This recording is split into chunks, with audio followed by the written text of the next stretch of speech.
हमें Amperian library का scene दिखा रहता है और वो लाइब्रेरी बहुत ज़्यादा बड़ी थी। लेकिन तभी वहां पर कोई आ रहा था और उसके पाँव नजर आ रहे थे। वो था इकाइल, ड्यूक एल्फियस का बेटा, जो कि अब खुद ड्यूक बन चुका था।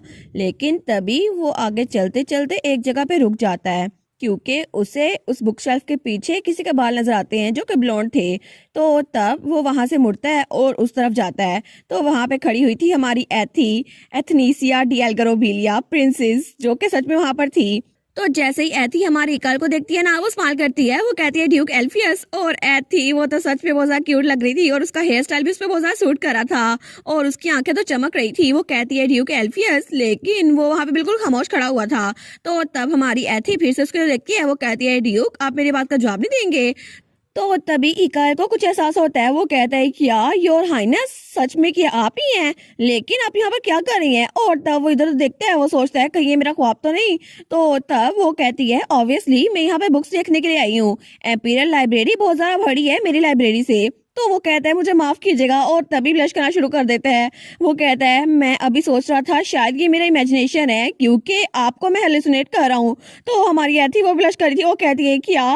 वो सोचती है ये ऐसी बातें इतनी कैजुअली कैसे कह सकता है। वो कहती है नहीं नहीं, मैं कोई इल्यूजन नहीं हूँ, ये सच में मैं ही हूँ, एथनीसिया। तो वो कहता है अच्छा, लेकिन आप कौन सी बुक ढूंढ रही थी? क्या आपको वो बुक मिल गई? लेकिन अगर आपको नहीं मिली तो मैं आपकी हेल्प कर सकता हूँ। वो कहती है अच्छा, वो तो मुझे मिल गई थी और मैंने उसको पैलेस में भिजवा भी दिया और मैं तो बस इधर उधर और बुक्स ढूंढ रही हूँ।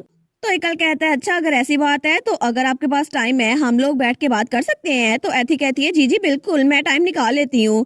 तो वो कहता है ये तो मेरा ऑनर है योर हाइनेस। और वो तो सच में बहुत ज्यादा ब्लश कर रहा था और बहुत ज्यादा खुश हो गया था।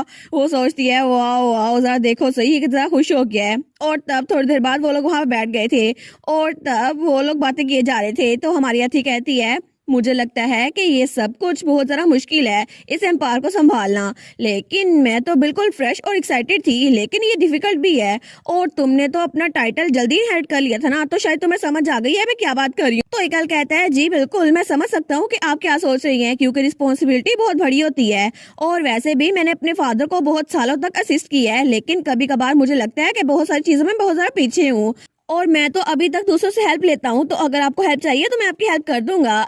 तो एथी कहती है अरे हाँ, आप तो मेटा गई थी ना अभी? वो कहता है हाँ, मैं जेनेट से मिला था और मैं उसके वर्कशॉप को भी टूर करके आया हूँ। तो एथी कहती है क्या जेनेट ने अपनी वर्कशॉप खोल ली है? मैं भी उसको जाके देखना चाहती हूँ। वो कहता है जी बिल्कुल, वो तो बहुत ज्यादा स्किल्ड है और उसको तो बहुत ज्यादा अच्छी चीजें बनानी आती है और वो जगह तो लोगों से भरी हुई होती है और वहाँ पे ऑर्डर्स तो पाइल अप होते हैं और सब लड़कियों को उसके हाथ के डिजाइन बहुत ज्यादा पसंद आते हैं, चाहे वो मफलर हो, स्टफ टॉय हो या कोई और चीज हो। वो कहती है वाओ, अगर ऐसा रहा ना तो एरिस्टोक्रेट पूरे कॉन्टिनेंट में वो बहुत ज्यादा मशहूर हो जाएगी। तो तब इकाल कहता है फॉर्मर एम्पर भी उसकी हेल्प करे थे। तो हमारी अथी कहती है क्या फॉर्मर एम्पर यानी मेरे अंकल? लेकिन वो उसकी हेल्प कैसे कर रहे हैं? क्या वो भी उसके साथ चीजें बनवा रहे हैं? लेकिन वो किस तरह का काम कर रहे हैं? और वो तो बड़ी क्यूरियस हो गई थी। तो इकाल कहता है वो तो बहुत ज्यादा हेल्प करते हैं, जैसे सेल्स में, कस्टमर सर्विस में और इंटीरियर को ऑर्गेनाइज करने में। और हमारी आती तो इमेजिन करने भी लग जाती है कि वो कैसे हेल्प कर रहे होंगे। वहां पे कोई लड़की ही होगी और सेल्स में वो कह रहे होंगे माय लेडी, ये पैटर्न आप पे बहुत ज्यादा सूट करे है। वो कहती है जी जी बिल्कुल।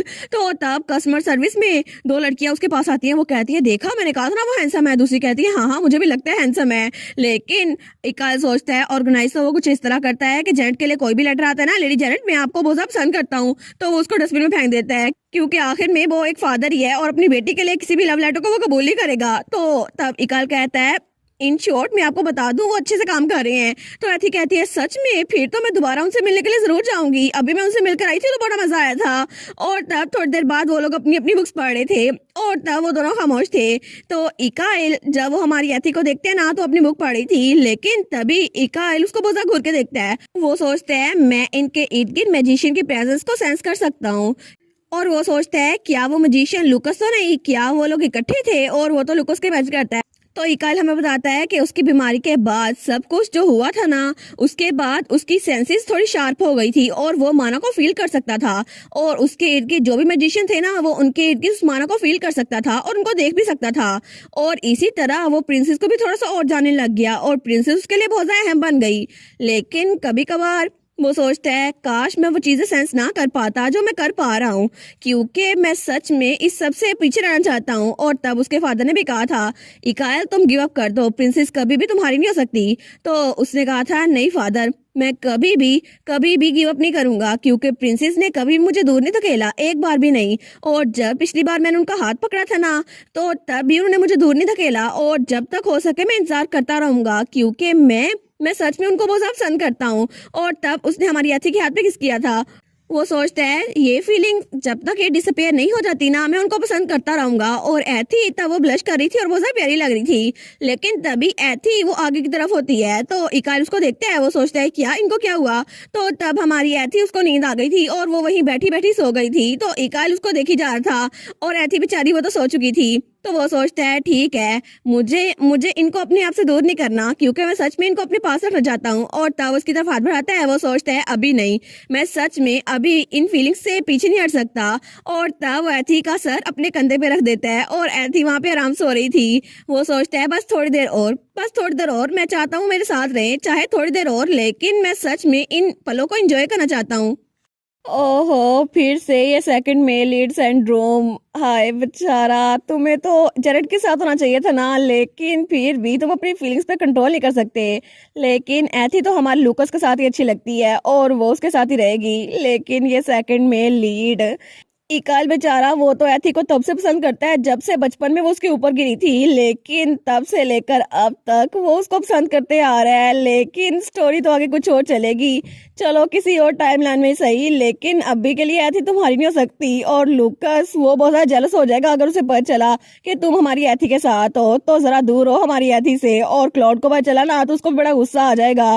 लेकिन बेचारी एथी, मुझे सच में इकाइल के लिए बहुत ज्यादा बुरा लग रहा है, लेकिन क्या ही कर सकते हैं। इकाइल बस तुम गिव अप कर दो, क्योंकि वो तो हमारे लुकस के साथ ही रहेगी, तुम्हारे साथ नहीं। और अब तो साइड स्टोरीज का भी सिर्फ एक चैप्टर रह गया है, पता नहीं इनके बगैर दिल कैसे लगेगा। और ये स्टोरीज तो सच में बहुत ज़रा अच्छी थी, मेन स्टोरी के बाद तो सच में ज़रा अच्छी। लेकिन अच्छा हो गया ना, लूकस और हमारी एथी का ऑफिशियल कपल बन गया और क्लॉड और उसके भाई का रिलेशनशिप भी अच्छा हो रहा है। और बस जेनेट वो इकाइल को बहुत ज़्यादा पसंद करती थी ना, तो मे भी उनकी जोड़ी बन जाए। लेकिन बेचारा इकाइल, वो तो हमेशा हमारी एथी से वन साइडेड लव ही करता रहेगा। और हमारी एथी वो तो एम्प्रेस बनती हुई कितनी ज़्यादा प्यारी लगेगी ना, और कितना क्यूट होगा इनका ये रोमांस। पर क्या ही कर सकते हैं, अब स्टोरी को गुड बाय बोलना ही होगा। बस एक लास्ट चैप्टर, और उसके बाद ये स्टोरी ये तो ऑफिशियली ख़त्म हो जाएगी, फिर तो कोई साइड स्टोरी भी नहीं आएगी ना। और इसी के साथ ये वाला पार्ट यहीं पर ख़त्म। तो आप लोग बताइएगा आप लोग को ये पार्ट कैसा लगा, और वीडियो को लाइक और चैनल को सब्सक्राइब लाजमी कीजिएगा। बाकी वीडियोस का लिंक भी स्क्रीन पर नज़र आ रहा होगा, तो काइंडली उनको भी चेकआउट कर ले। और thank you so much for watching my videos. Stay safe, bye bye.